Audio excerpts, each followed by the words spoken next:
que os cuidados paliativos não são só cuidados de fim de vida, são cuidados focados num suporte emocional, num suporte físico, social, espiritual. Então a gente tenta dar qualidade de vida a esses dias de vida do paciente, já que não é mais possível dar dias a essa vida.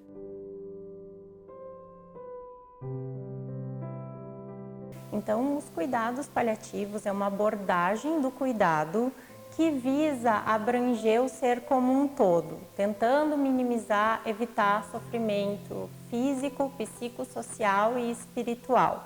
Então, os cuidados paliativos devem ser oferecidos a todo paciente com uma doença ameaçadora de vida.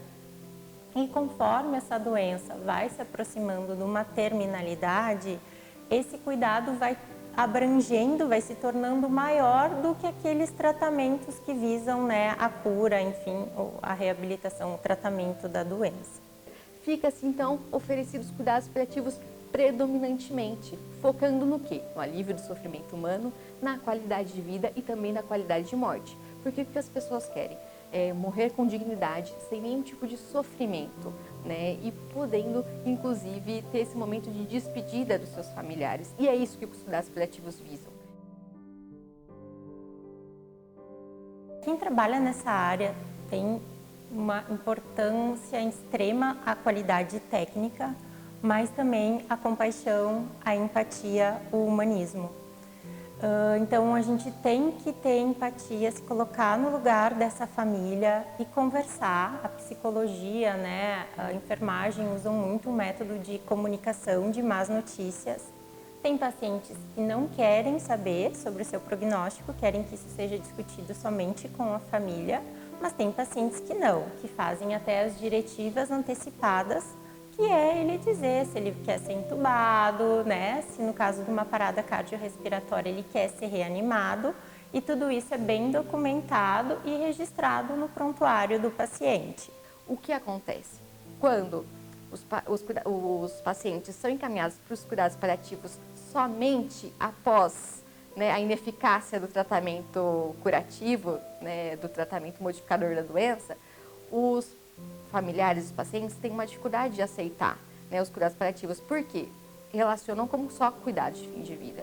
Só que é muito interessante, e aí eu venho da minha experiência prática, né, no Hospital do Câncer de Barretos, era que os familiares dos pacientes chegavam ao Hospital São Judas Tadeu, que é a unidade de cuidados paliativos, o hóspice do hospital. Quando eles chegavam lá, eles chegavam já com uma certa resistência. Por que estamos aqui? Porém, a partir do momento que eles eram acolhidos pela equipe, que eles percebiam a importância e o quanto o foco agora era sofrimento, qualidade de vida, vamos diminuir qualquer tipo de sintoma que você tenha hoje, né? Esse olhar, essa proximidade, mudava-se o próprio comportamento, essa resistência que às vezes era inerente por uma concepção muito negativa dos cuidados paliativos. E aí sim a gente conseguia trabalhar em equipe, uma equipe, né, fundamentada juntamente profissional, familiar e paciente.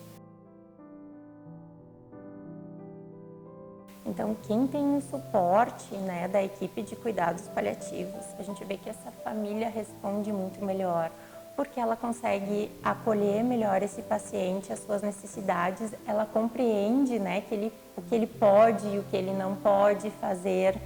Então a gente vê um enfrentamento, né, a fase de luto dessa família sendo como é que eu posso dizer, um luto mais natural, enfim, mais leve, né, sem evoluir para aquele luto patológico, que seriam mais de 6 meses. Por quê? Porque aqueles familiares, eles viram que foi feito tudo e que teve uma morte, enfim, natural, adequada. Porque os cuidados paliativos, eles promovem alívio dos sintomas e do sofrimento humano, né, focando não só nos aspectos físicos e nos sintomas desconfortáveis que as doenças trazem, mas também foca nos aspectos psicológicos, emocionais, sociais e espirituais.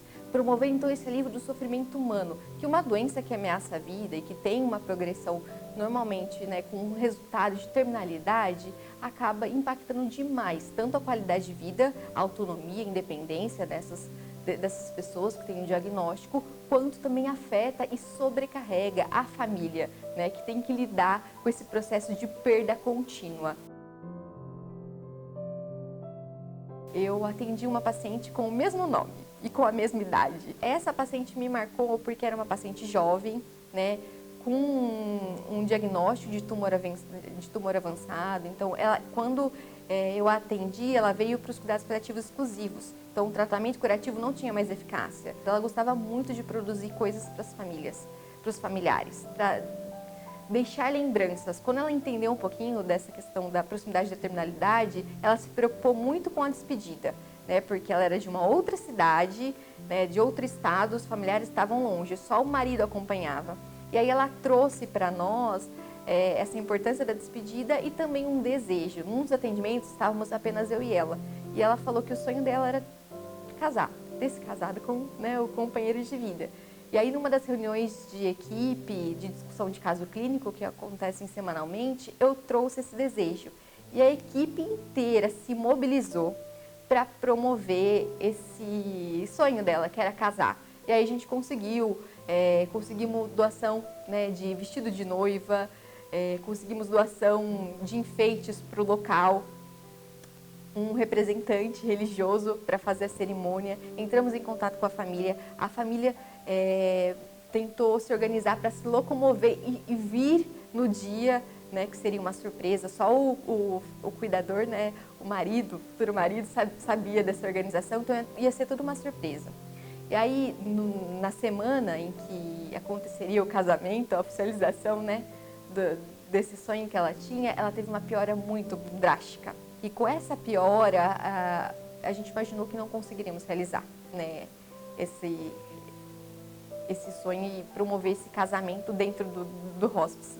Só que um dia antes, foi algo até que a equipe se surpreendeu. Ela foi melhorando, foi uma recuperação. A família já tinha chego, inclusive, no município, em Barretos, e aí a família mesmo falou assim, nossa, hoje a Fer está melhor, né? Ela acordou melhor.